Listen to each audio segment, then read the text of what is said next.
Que a graça e a paz do Senhor Jesus seja convosco. Eu sou Lucas Neto, servo do Senhor Jesus, separado para o Evangelho de Deus. Bem-vinda e bem-vindo ao nosso culto racional, dedicado e consagrado ao Senhor. Um culto denominado Palavra do Senhor. Vamos então dar início a este culto consagrado a Deus.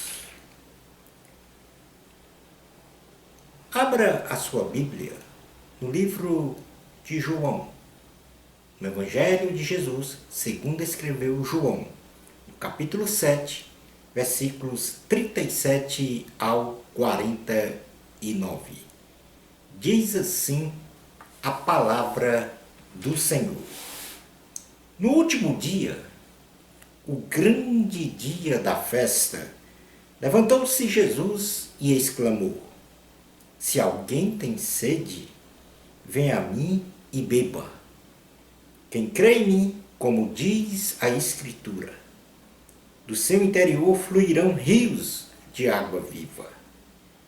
Isto ele disse com respeito ao Espírito que haviam de receber os que nele crescem, pois o Espírito até aquele momento não fora dado, porque Jesus não havia sido ainda glorificado. Então, os que dentre o povo tinham ouvido estas palavras diziam: Ele é verdadeiramente o profeta. Outros diziam: Ele é o Cristo. Outros, porém, perguntavam: Porventura o Cristo virá da Galileia? Não diz as Escrituras que o Cristo vem da descendência de Davi e da aldeia de Belém, de onde era Davi? Assim, houve uma disenção entre o povo por causa dele. Alguns dentre eles queriam prendê-lo, mas ninguém lhe pôs as mãos. Voltaram, pois, os guardas à presença dos principais sacerdotes e fariseus, e estes lhes perguntaram: Por que não o trouxestes? Responderam eles: Jamais alguém falou como este homem? Replicaram-lhes, pois, os fariseus: Será que também vós fostes enganados? Porventura creu nele alguém dentre as autoridades ou algum dos fariseus? Quanto a esta plebe que nada sabe da lei, é maldita. Palavra do Senhor. Vamos nos aproximar do trono da graça, entrar à presença de Deus em oração. Curve a sua cabeça, feche os seus olhos, coloque as suas mãos no coração. Vamos falar com Deus. Soberano e eterno Deus, é no nome do Senhor Jesus que nós entramos à tua presença. Sabemos, ó Deus, que não temos méritos para estar diante de ti, porque somos pecadores. Mas graças ao nosso Senhor Jesus, o nosso Salvador, fomos lavados e remidos pelo seu sangue. Recebemos o perdão dos pecados, a salvação e a vida eterna. Somos gratos, ó Deus, por tudo que o Senhor realizou na cruz, derramando o seu próprio sangue, um sangue santo, sem pecado, para salvar os pecadores. Como podemos, ó Deus, retribuir tão grande graça, tão grande salvação que o Senhor nos concedeu? E neste momento agora de súplica, ó Senhor, eu oro muito especialmente por esta pessoa que está a me ouvir e ver. Tu conheces, ó Deus, cada filho, cada filha do Senhor. Tu sabes, ó Deus, os anseios, os medos, a esperança no coração de cada pessoa. E por isso, eu suplico, vai ao encontro desta pessoa. Realiza, ó Deus, o milagre, a cura. Realiza, ó Deus, a salvação. Realiza, Senhor, a libertação daquilo que oprime esta pessoa. Pois Tu és o Deus Todo-Poderoso, Criador dos céus e da terra e de todo o universo e de tudo que nele existe. Não existe outro Deus igual ao Senhor, poderoso, misericordioso, cheio de compaixão e de amor. E repito a oração, a súplica. Vá ao encontro desta pessoa e realiza um encontro especial com ela, para que a sua vida seja transformada, restaurada,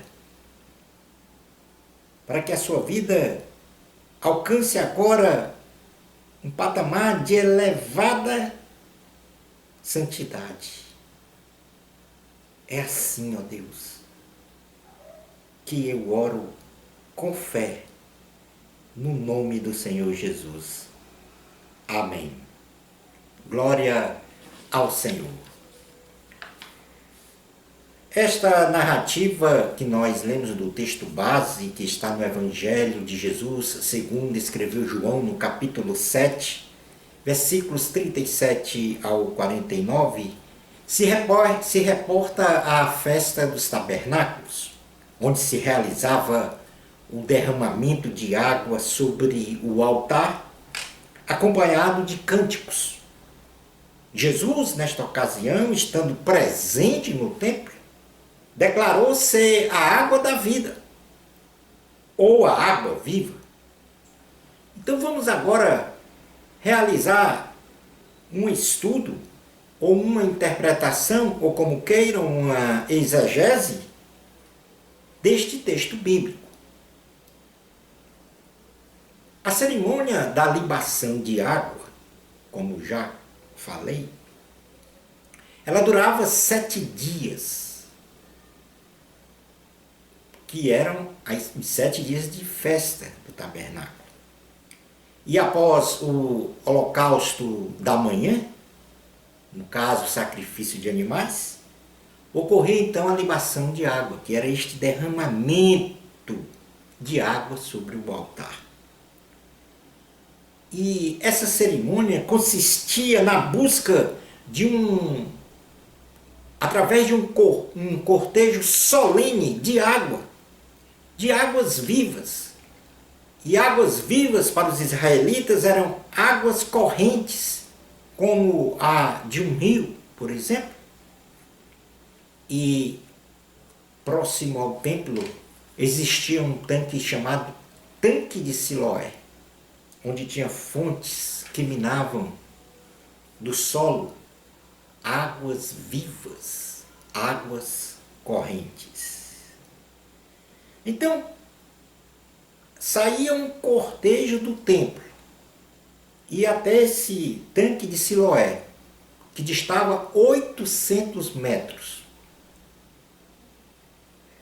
E então a água era armazenada em jarros de ouro, com capacidade unitária de mais ou menos 900 mililitros, próximo de 1 litro, e eram transportadas para o templo. Portanto, nesta festa dos tabernáculos, na cerimônia, após o sacrifício, os sacerdotes, os fariseus, saíam num cortejo do templo até o tanque de Siloé. e lá pegavam a água da fonte, águas vivas, porque eram águas correntes, e levavam para o templo para derramar sobre o altar.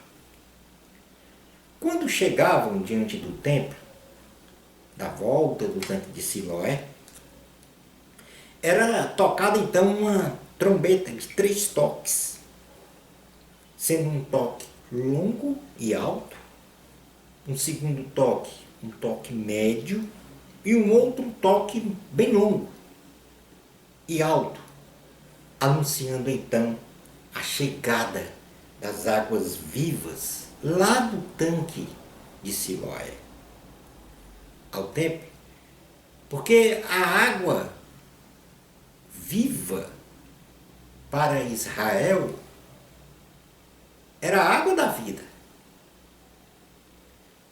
Era a água que trazia fartura para o povo. E por isso faziam essa libação de água no altar de sacrifício. E como era então realizada essa cerimônia? O sacerdote subia a rampa do altar e, ao se virar para a esquerda, contemplava 2 vasilhas de prata, onde uma vasilha era colocada a água trazida do tanque de Siloé, e na outra vasilha colocava-se o vinho. As 2 vasilhas de prata, elas tinham aberturas que determinavam então o escoamento ao mesmo tempo da água e do vinho no altar, acompanhado então por cânticos de Halel, que era, então, eles cantavam os salmos 113 ao 118. Então, a rampa do altar de sacrifício era lavada por essas águas, tipificando então o pedido, a súplica por águas, por chuvas, para o plantio, para a agricultura, para a colheita, para os alimentos. Ora, esta cerimônia ela se repetia por 7 dias, tipificando então, como já falei, a provisão de águas dadas por Deus aos israelitas, bem parecido com o que aconteceu quando a rocha foi ferida por Moisés no deserto, e eles então tiveram o acesso à água. Então isso significava o pedido de chuvas abundantes nas terras de Israel para a produção e colheitas de alimentos, considerando que as fontes de águas vivas, eram escassas em Israel. Jesus estava no templo, no último dia da festa, e ele, contemplando esta cerimônia dos israelitas da lavagem da rampa, derramamento de água, libação da água na rampa, ele exclamou: se alguém tem sede, venha a mim e beba. Quem crê em mim, como diz a Escritura, do seu interior fluirão rios de águas vivas. Jesus é a fonte de vida, que pode fornecer águas vivas, que saciam todas as necessidades do povo. Especialmente para nós, cristãos, a salvação, a vida eterna. Jesus estava ali no meio do seu povo, declarando que ele é a água viva, a água que purifica, a água que lava a nossa alma, retira da nossa alma os pecados, toda e qualquer sujeira, anti-santidade.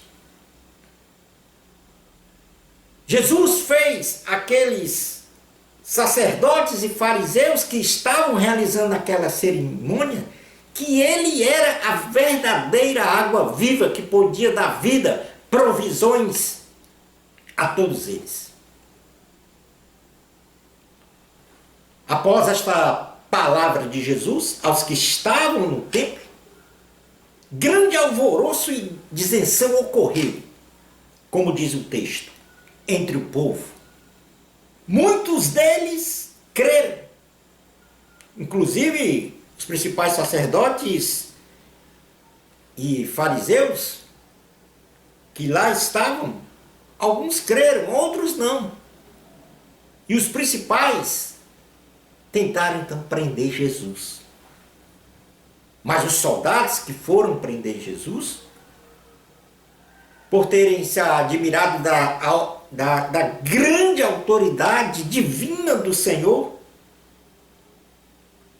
eles declararam: é com muita autoridade que este homem fala, e por isso nós não prendemos. É com a autoridade de Deus. Jesus disse que toda autoridade e poder foi lhe dada nos céus e na terra. Somente Jesus tem o poder de salvar, de curar, de transformar, de restaurar a tua vida. Não existe outro no universo que possa resolver a sua situação. Não estou falando do sentido material, estou falando do sentido espiritual. Ainda que Jesus é o provedor. Porque Deus proverá o que você necessita. Mas muito mais. Ele já morreu, se sacrificou na cruz e morreu por você e por mim. Por causa dos nossos pecados, tomou o nosso lugar para nos conceder salvação e vida eterna. Frente a esse alvoroço, frente a esse desejo dos sacerdotes e dos fariseus de prender Jesus, porque ele falou claramente: eu sou a água viva, a água da vida. Jesus então sai do templo e vai para o Monte das Oliveiras. E o que Jesus vai fazer? Orar. Jesus vai orar. Porque a oração é a nossa declaração de dependência de Deus. A oração é uma demonstração, é a nossa demonstração de fé no poder do Senhor. Na oração nós falamos com Deus e ouvimos o Senhor. E Jesus foi para o Monte das Oliveiras orar. E aqui, agora eu inicio este sermão, cujo tema é nomes escritos na areia. O tema do sermão de hoje é nomes escritos na areia. Então abra sua Bíblia no Evangelho de Jesus, segundo escreveu João, no capítulo 8, versículos 1 a 11. Vamos fazer uma leitura linear deste texto.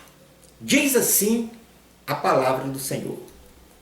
Jesus, entretanto, foi para o Monte das Oliveiras, a sequência do que aconteceu lá no templo. De madrugada, ele voltou novamente para o templo, e todo o povo ia ter com ele, e assentado os ensinava. Os escribas e fariseus trouxeram à sua presença uma mulher surpreendida em adultério. E fazendo-a ficar de pé no meio de todos, disseram a Jesus: Mestre, esta mulher foi apanhada em flagrante adultério. E na lei nos mandou Moisés que tais mulheres sejam apedrejadas.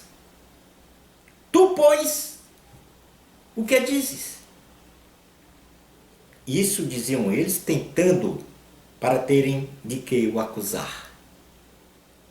Mas Jesus, inclinando-se, escrevia na terra com o dedo.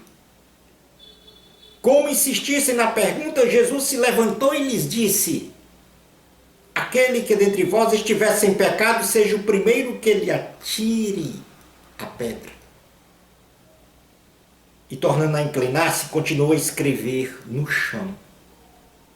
Mas ouvindo eles esta resposta e acusados pela própria consciência, foram se retirando um por um, a começar pelos mais velhos até os últimos, ficando só Jesus e a mulher no meio onde estava.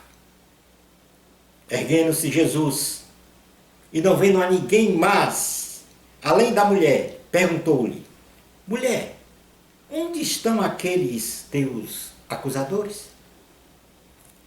Ninguém te condenou? Respondeu ela: ninguém, Senhor. Então lhe disse Jesus: nem eu tampouco te condeno.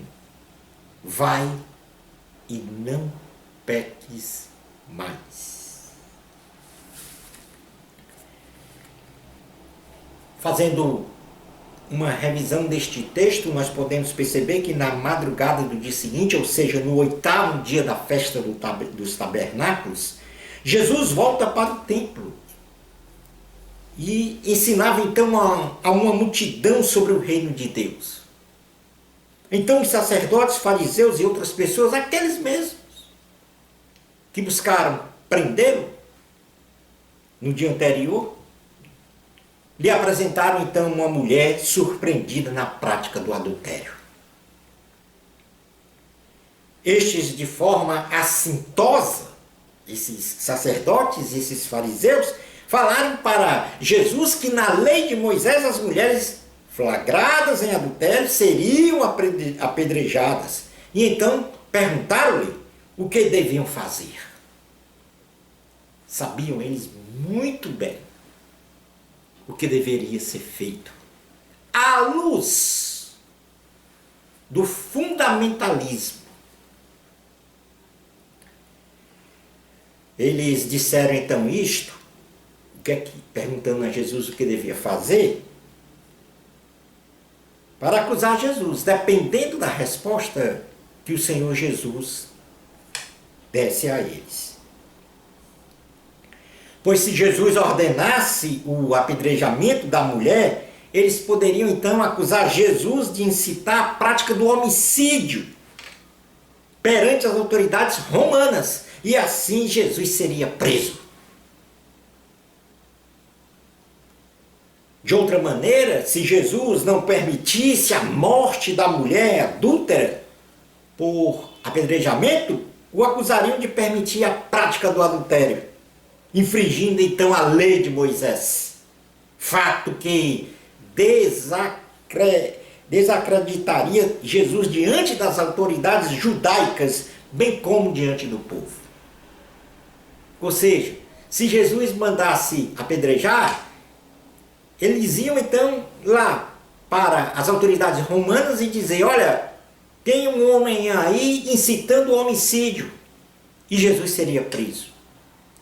Mas se Jesus dissesse que não era para apedrejar, eles iriam dizer para os israelitas: olha, este homem aí, que vocês estão a seguir, a ouvir, ele quebrou a lei de Moisés. E, portanto, estaria desacreditado. Mas Jesus é Jesus.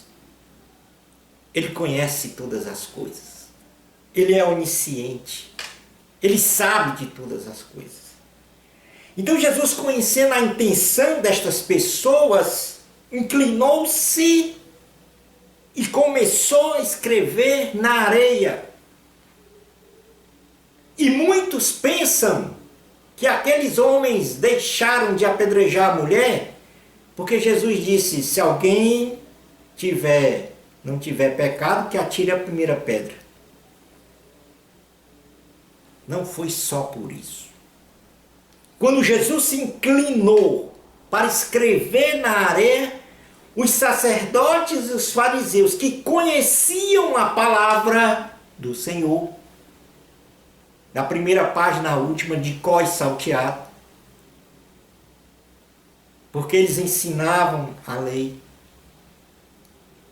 eles sabiam que aquele ato de Jesus se inclinar ou assentar-se e escrever na areia, estava ali uma sentença, um veredito contra eles.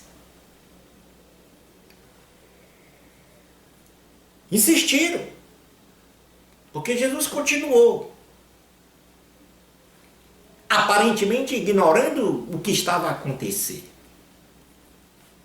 Então eles insistiram na pergunta: o que é que eles deveriam fazer com a mulher, com referência à lei de Moisés? Jesus se levanta e disse-lhes: aquele que dentre vós estiver sem pecado, que seja o primeiro que lhe atire a pedra. Aí Jesus, depois de falar isso, inclina-se novamente e continua a escrever no chão de areia. Pela segunda vez, preste atenção neste fato, porque este foi o fato, o acontecimento principal,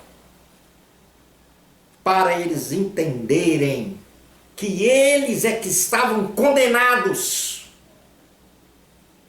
e não aquela mulher. Jesus continuou a escrever no chão.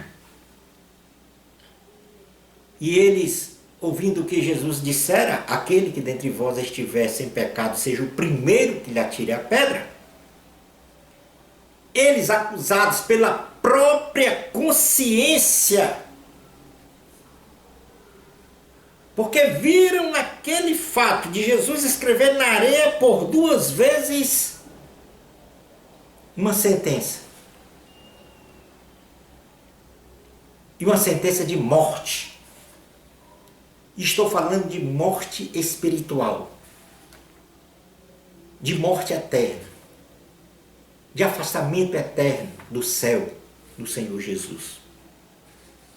Então eles, acusados pela consciência, aqueles que estavam lá para apedrejar a mulher e acusar Jesus, ou da quebra da lei, ou da incitação ao homicídio, começando então pelos escribas, que eram os copistas da lei, ou seja, escreviam a lei, faziam a reprodução da lei, e os fariseus e os sacerdotes começaram a soltar as pedras.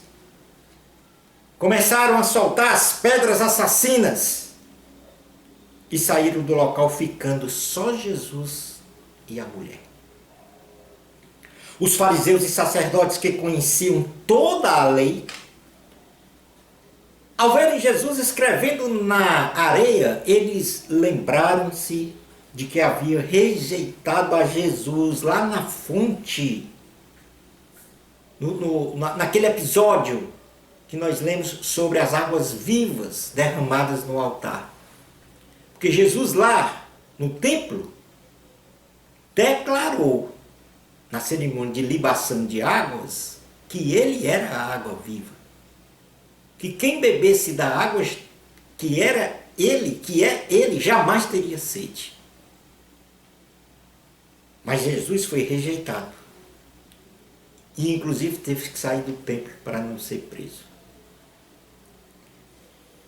Então eles lembraram-se de que havia rejeitado a Jesus, a fonte de águas vivas, e as suas palavras no templo no dia anterior, no 7º dia da festa.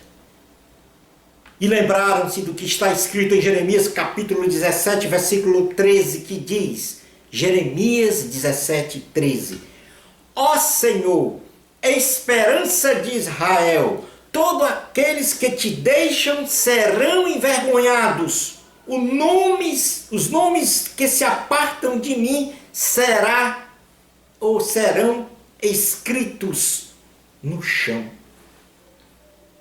O nome dos que se apartam de mim será escrito no chão, porque abandonam o Senhor, a fonte de águas vivas. Rejeitaram a Jesus no 7º dia da festa, porque Jesus declarou que era águas vivas, a água da vida, e houve disenção entre eles e buscaram prendê-lo, rejeitando a Jesus. Jesus saiu do templo, foi para o monte orar. E no outro dia, quando volta, neste episódio em que é apresentada uma mulher adúltera, ele escreve no chão. E o que Jesus estava escrevendo no chão eram os nomes daqueles que rejeitaram a Jesus. E com base nessa passagem de Jeremias 17:13, eles perceberam que os nomes deles estavam sendo escritos no chão, porque abandonaram o Senhor, a fonte de águas vivas. Jesus escreveu no chão de areia os nomes daqueles que o rejeitaram e despertou-lhes em suas respectivas consciências que são pecadores e que tal qual a mulher adúltera, precisam do perdão de seus pecados e da salvação em Deus, Cristo Jesus. E por isso Jesus complementou dizendo: aquele que dentre vós estiver sem pecado, seja o primeiro que lhe atire a pedra. E eu quero dizer a você que está a me ver e ouvir: apague o seu nome do chão de areia. Se você até hoje está rejeitando esta palavra, se você está rejeitando a salvação em Cristo Jesus, se você está rejeitando o plano de salvação de Deus para você, apague o seu nome do chão de areia, entregando a sua vida a Jesus, e Ele mesmo, o Senhor Jesus, reescreverá o seu nome no livro da vida para a sua salvação e vida eterna. Apague o seu nome escrito na areia, entregando a sua vida a Jesus, para que Ele venha presidir a sua vida. E por conseguinte, Ele passe a mão na areia apagando o teu nome e escrevendo no livro da vida para a salvação e para ter a vida eterna com Jesus no céu. Viver com Ele eternamente. Entregue a sua vida a Jesus. É este a súplica, o pedido que eu faço agora no nome de Jesus. Jesus se levantou e, não vendo mais ninguém, perguntou à mulher: onde estão os teus acusadores? Ninguém te condenou? Ao que ela lhe respondeu, já arrependida de seus pecados, a mulher já arrependida de seus pecados, reconhecendo o senhorio de Jesus sobre a sua vida, ela respondeu: ninguém, Senhor. Jesus então lhe disse: nem eu tampouco te condeno. Vai e não peques mais. E Jesus está dizendo hoje para você que os teus acusadores não vão poder mais te acusar de nada se você entregar a sua vida a Jesus. Porque assim Ele te concede o perdão dos pecados, muda a tua vida, restaura, transforma. E aí, aquele que pode salvar ou aquele que pode condenar vai dizer para você: eu não te condeno. Vai e não peques mais. Entrega a sua vida a Jesus. E agora quero fazer uma oração final, encerrando este culto racional, denominado Palavra do Senhor. Quando nós nos apresentamos como sacrifício vivo e agradável a Deus. Vou fazer uma oração por você. E enquanto eu faço a oração, confesse os seus pecados ao Senhor. Entregue a sua vida a Ele. e experimente uma nova vida. A fonte verdadeira de águas vivas, a água da vida. Eterno Deus, soberano Senhor, é no nome do Senhor Jesus que nós estamos na Tua presença, já te agradecendo por esta palavra maravilhosa vindo do Teu Espírito, diretamente do Teu trono. Eu desejo agora, ó Senhor, te apresentar a esta pessoa. Creio, Senhor, que dezenas, centenas, ou até mesmo milhares que vão ter acesso a este sermão. Te suplico pela vida de cada um. A palavra foi pregada. E diz a tua palavra que a fé vem pelo ouvir, despertando no coração uma chama ardente que coloca na pessoa a condição de reconhecer que é pecador e que precisa de Deus. E neste momento agora confessa os seus pecados, para que o Senhor possa adentrar no coração desta pessoa e assim, ó Deus, realizar a salvação, conceder a vida eterna. Vá ao encontro de cada um. E que na consciência de cada um esteja a certeza absoluta que Tu és, ó Deus, a água viva, a água em que nós podemos beber e jamais sentir sede. Abençoa, Deus, cada um. Abençoa também todos aqueles que já confessaram, já fizeram a sua profissão de fé no Senhor Jesus e que está neste momento a assistir este sermão, a participar. Concede-lhes paz, saúde e prosperidade. É no nome do Senhor Jesus que nós oramos com fé. Amém. Bênçãos especiais de Jesus para você. Amor a Cristo. A glória sempre é de Deus. Até ao nosso próximo culto racional, denominado Palavra do Senhor. Amém.